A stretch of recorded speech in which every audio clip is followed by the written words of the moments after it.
For antiwar.com, I'm Scott Horton. This is Antiwar Radio.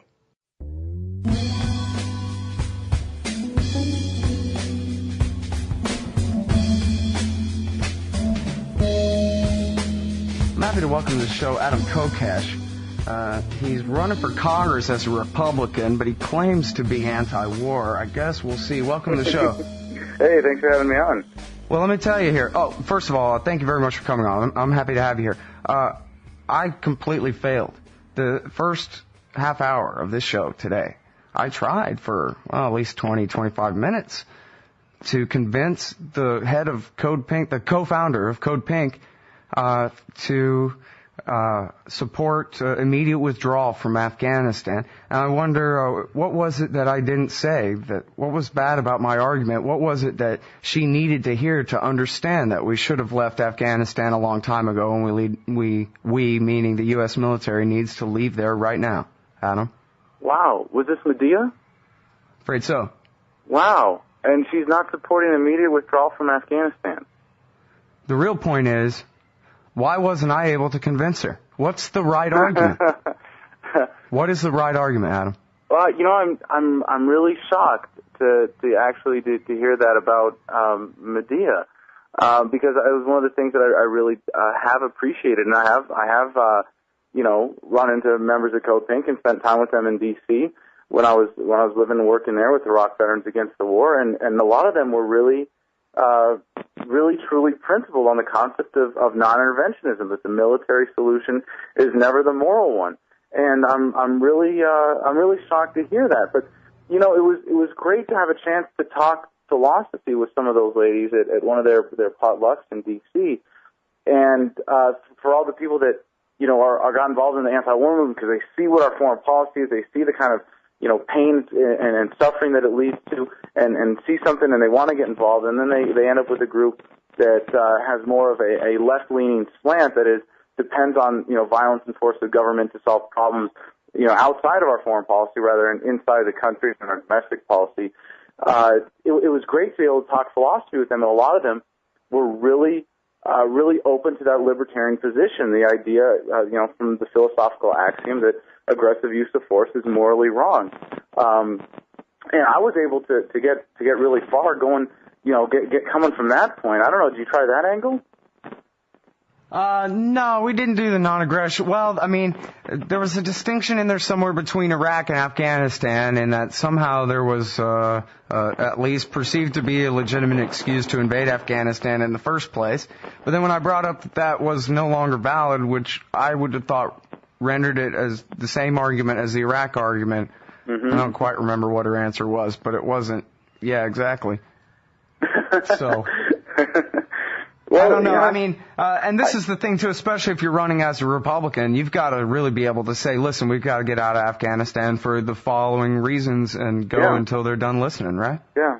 Well, you know what? There's something that I've learned from my experience with the anti-war movement and sort of where they are right now in relationship to President Obama that's really, really sad, is that once you vote for somebody or get behind him or support him as a candidate, it's hard afterwards to say, oh, you know what, I was wrong. Oh, I screwed up. I shouldn't have, supported him knowing that he was going to have, this kind of foreign policy and, continue these kind of wars of aggression and continue the kind of suffering and pain associated with our interventionist foreign policy.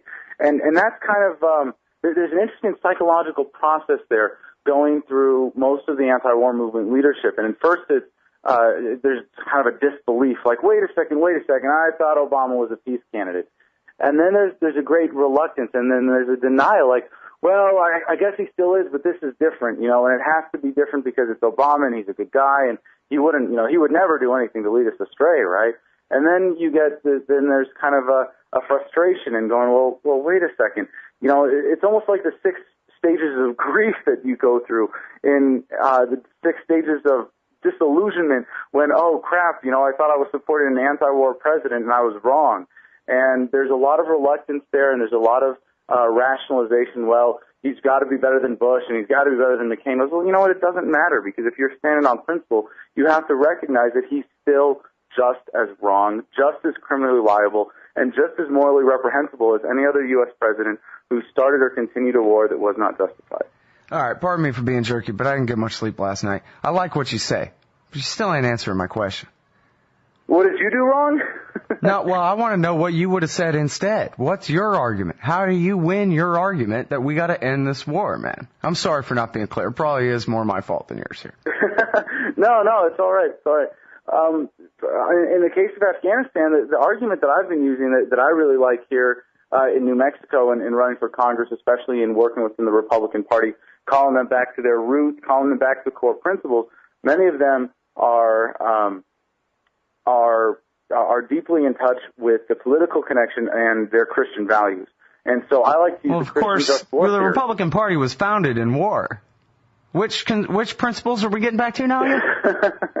That's definitely up for debate. But a lot of the Republicans here are devout Christians, or at least claim to be. And so reminding them of Christian just war theory and what the values represented there are is what I like to start with. And the first principle of the Christian just war theory is that wars can only be fought in self-defense, must be declared by a legitimate authority. And most importantly, in the case of Afghanistan, is it must be proportionate to the threat. And in the case of being in self-defense, we were not ever, by any stretch of the imagination, attacked by the Taliban itself or the people of Afghanistan. And that's who we're fighting against now with this occupation, with our presence in Afghanistan. And so I like to go to that and say, well, this really doesn't represent our values. This really doesn't represent anything moral. And to say that we're there, to repeat the propaganda of the Obama administration is just as wrong as repeating the propaganda of the Bush administration. And it's all used to justify another military adventure, another scam, as Smedley Butler put it. War is a racket in which the few profit and the many pay. It's as true today as it was when he said it after World War I. And we see the same exact thing happen in Afghanistan. It's really sad for me to hear that members of the anti-war movement, people who are really have been committed to this cause, who have done so much great work for this cause, like Medea, are now turning to that and supporting military solutions. So, that's the approach I would have taken. I don't know if that would have worked for Medea. Maybe for her, I might have gone more to the philosophical non-aggression axioms. I think with people who are reflexively anti-war because they see the suffering associated with it, those seem to have a good effect, and I like to go to that argument. Mm-hmm.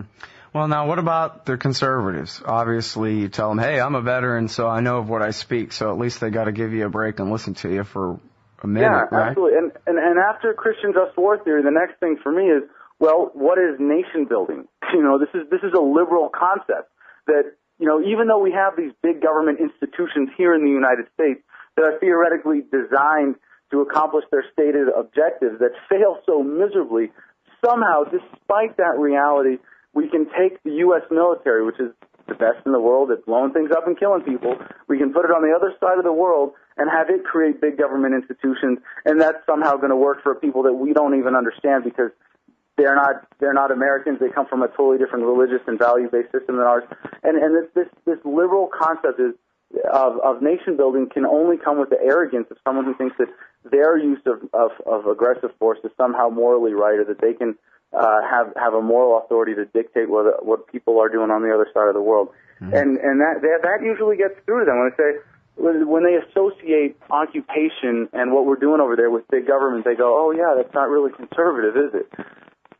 Yeah, well, see, I guess I'm worried that people who hadn't figured this out after 8 years of it, or obviously more than that, but just even the last 8 years of it, as long as it was Republicans who were doing it, and even now they don't get it until they hear it from you. They mostly attack a lot of people on the right. Of course, attack Obama for being some kind of peacenik, Muslim traitor to the real war against Islamofascism and whatever is where a lot of that's coming to, which is, I think, important because this is what you're up against, right? This is the primary you're going to have to win. This is the base you're going to have to rally their support from in order to beat the Democrat in your district there in New Mexico.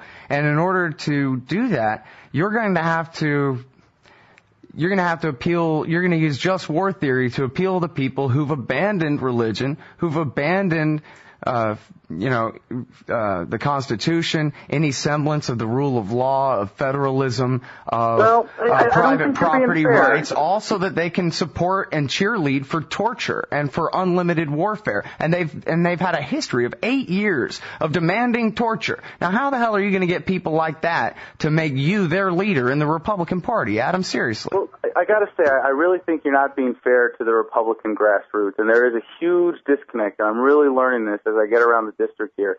There is a huge disconnect between the grassroots Republicans and the national leadership. Now, I think a lot of what you're saying is based on a false assumption that we as activists and people who are politically engaged professionally or for whatever personal passions we have tend to make a lot, and that is assuming that the average American is paying attention at least half a percent as much as we are. And the fact is they're not, and that gets to a bigger problem with, general political engagement in this country that I'm really excited to be, working on and helping out with as I get around and get people inspired to be more engaged and involved.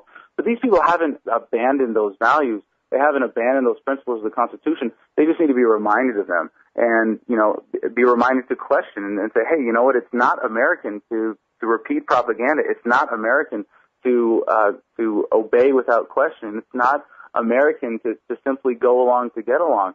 And when you wake them up, you give them just a little bit of a shake there, a lot of them really get reengaged. And a big part of my campaign here is simply, continuing to honor my oath to the Constitution. And they really get that even if they disagree with me on certain points, even if we can't get through to them completely on the war issues, they would much rather have an honest, principled, constitutionalist Republican such as myself than a Democrat as we have now representing this district, who's a total hypocrite, who has said that, in what is all too typical form for Democrats in Congress these days, what he's done is he went and voted for the war funding and then turned around and said, well, we're going to demand some kind of exit strategy. And it's this kind of posturing and that people are starting to see through and really get. And by simply being consistent and representing the values that I represent, people appreciate that, and it's waking them up, and it's getting them back in touch with their own core values, and that's really exciting.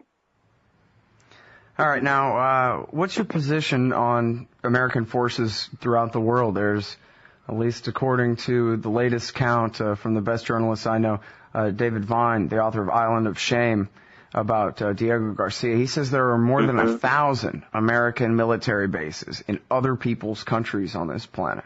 What's your policy as a congressional candidate here? I think we need to bring them all home, absolutely. And I think that's something that can be done, through congressional action. But more importantly, we need to reconsider our principles and what is the role of the U.S. military and the Department of Defense.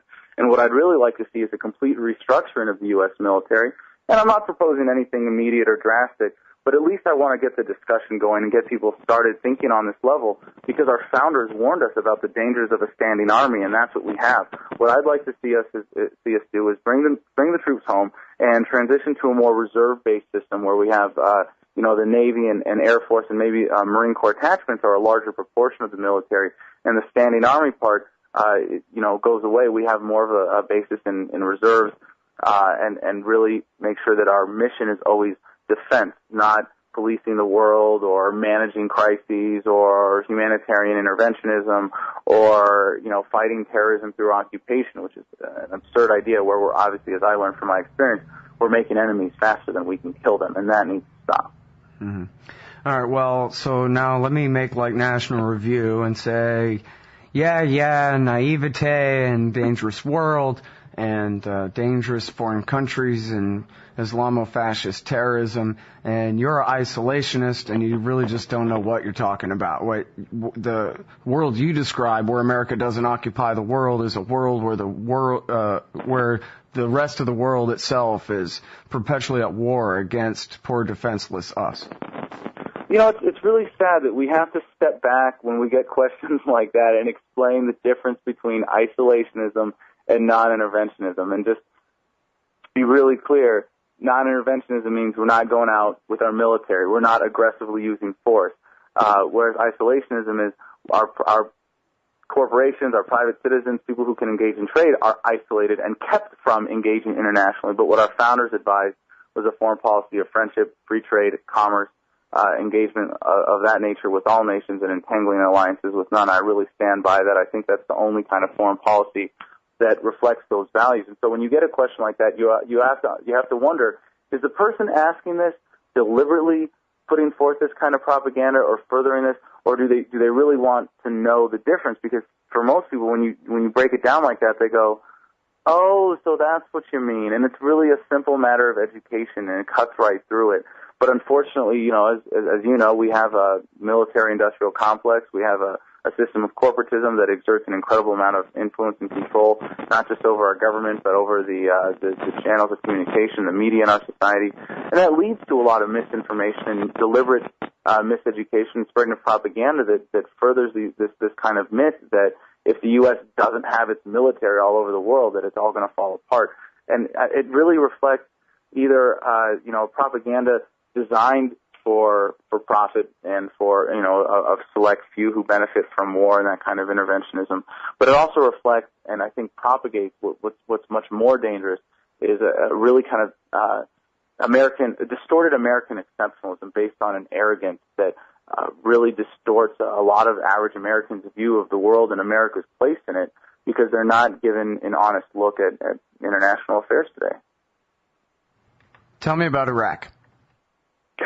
Well, when I got back from Iraq, people would ask me on the way to class. I was a reservist. I went back to college, and I went to class the day I got off the bus at Camp Pendleton, which was a horrible idea. But people would say, so how was Iraq? And the only answer I could say, I was like, I'm on my way to class here.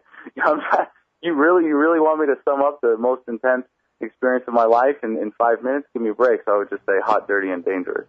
Yeah, no, I want you to talk about it for about 10 minutes. 10 minutes, all right. Well, again, applying the Christian just war theory, it's really easy to cut through the entire premise of this war, which is that we are going to preemptively go in and do something. Any kind of preemption is morally wrong and goes against the principle of force is only appropriate in self-defense. And so in Iraq, people see that, and it's amazing, even among conservatives and Republicans here in the district, that there's a pretty good consensus that at least the war wasn't necessary. And they really accept that. And when you say, well, what do we do now? Doesn't the whole place fall apart if we leave? I like to talk about rule of law. And this really cuts through it, because in the United States we have a rule of law that we really take for granted. Now, it's not a good one, don't get me wrong, but laws don't change just sort of from day to day at the whim of our leadership, without any kind of process. At least we have something there. And there's a kind of an expectation that we understand there are certain rules governing interaction between fellow Americans that we all have a certain amount of respect for. This is the foundation of a social fabric that holds us together. Now, I'm not endorsing the system that we have now, but at least we have a semblance of a rule of law that allows for, interaction between people. It allows for trade and commerce and productivity and generation of wealth and prosperity, as we see being threatened today in the U.S. economy because of the uncertainty of the intervention of the U.S. government in our own economy. Well, in Iraq, it's a lot worse, and this is what's really preventing the people of Iraq from putting their own country back together, is being able to establish that rule of law. And our presence there as a military is the imposition of martial law, where rules change from day to day, from area to area, at the whim of U.S. military commanders. And we see in the United States, who wants to invest in something when there's so much uncertainty caused by the government? Well, we see that our government has a certain degree of intervention in the U.S. economy. Well, imagine the effect magnified by a multitude in Iraq, and the kind of uncertainty that prevents the things that we take for granted here that are possible in our economy, like investment and cooperation. Simply hiring people and expecting them to be reliable employees. You just don't have that in Iraq, where you still have a system that is more based on martial law than a rule of law generated by the Iraqis in a system that reflects their values and allows them to develop Yeah, but is it a fair prediction that Nouri al-Maliki and the Dawa Party and whoever he's got political alliances with, Muqtada al-Sadr or some of Saddam Hussein's former generals, that these guys are going to come up with a rule of law for Iraq? And isn't it then the obligation under your premise there that we have to stay even, like now, kind of got all the troops back, mostly withdrawn to their bases, limited missions, and we have to stay to guarantee that they have a rule of law before we go, or else all the guys who died fighting in the war, never mind any of the Iraqis who died, because that never seems to count in the equation, but all the American soldiers who died in the war, 4,300 plus or so, will have died in vain. The mission will be a failure if we do it your way. Ooh, Don't go there, man. Listen, you're running for Congress. You think that's if that's the worst you got to put up with in an interview, you're in real trouble, dude. No. I'm just going to say, let me take that one on first, because that really hits home. When you say that the troops there died in vain, you know what? If you put your fingers into a lawnmower and you lose a couple of fingers and you made a mistake, would you ever in your right mind say that, oh, well, now I got to put my arm in up to the elbow so that I didn't lose my fingers in vain?